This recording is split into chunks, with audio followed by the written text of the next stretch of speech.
불법 도축장에서 구조된 개들이 지방자치단체 동물보호소를 통해 입양자를 만났습니다. 그런데 새로운 가족의 정체가 폐쇄된 도축장의 직원이었다는 사실이 알려져 파문이 일었습니다. 뒤늦게 이 사실을 알게 된 지자체는 개들을 보호소로 되돌려 놓았습니다. 이 같은 부적절한 입양을 막기 위해 정부는 관련 규정을 1년 전 개정했지만 일선 현장의 인식이 부족하다는 지적이 이어지고 있습니다. 이번 주 동물 이슈 시작합니다. 지난 8월 강원 춘천시는 불법 개도축 현장을 적발했습니다. 춘천시는 도축 현장에서 발견한 40여 마리 개들을 구조해 동물보호소로 옮겼습니다. 이후 춘천시는 불법 개 도축장 4곳을 추가로 적발해 폐쇄 조치도 내렸습니다.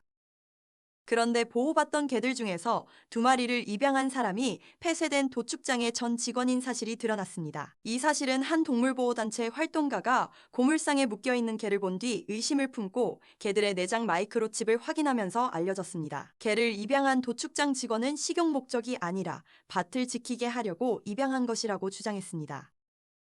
문제는 이 사실을 지자체가 까맣게 모르고 있었다는 점입니다. 춘천 동물보호소 관계자는 동물보호단체에서 이 사실을 알려준 다음에야 문제가 된다는 것을 알았다고 밝혔습니다. 그런 뒤 부랴부랴 입양을 취소하고 개들을 다시 보호소로 되돌려 놓았습니다.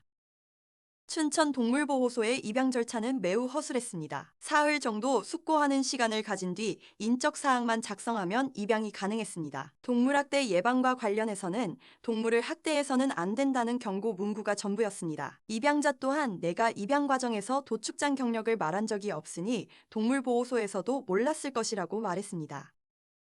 과거에도 이와 유사한 사례가 있었습니다. 지난 2021년 경기 남양주시의 야산에서 발생한 개물림 사고로 50대 여성이 숨진 사건이 있었습니다. 사고를 일으킨 개는 불법 개농장에서 지내고 있었는데 이 농장주는 지역 동물보호소에서 개를 입양해 식용견으로 사육하고 있었습니다. 이 사실도 동물보호단체에서 문제를 제기하고 나서야 뒤늦게 알려졌습니다.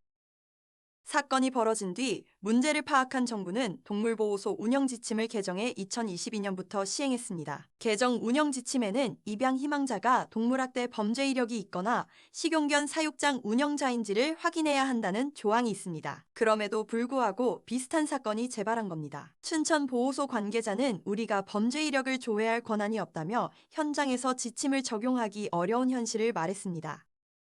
정부 관계자는 이번 사건 관련 민원을 받고 문제점을 인식했다며 향후 지자체나 법무부 등 유관기관과 논의하고 다양한 의견을 청취해 개선안을 마련하겠다고 밝혔습니다. 춘천시도 향후 동물보호소의 입양관리사를 채용해 동물 입양 절차를 보완하겠다고 밝혔습니다. 그동안 허술했던 동물 입양자 검증이 제대로 될 수 있을지 더 지켜봐야 할 듯합니다.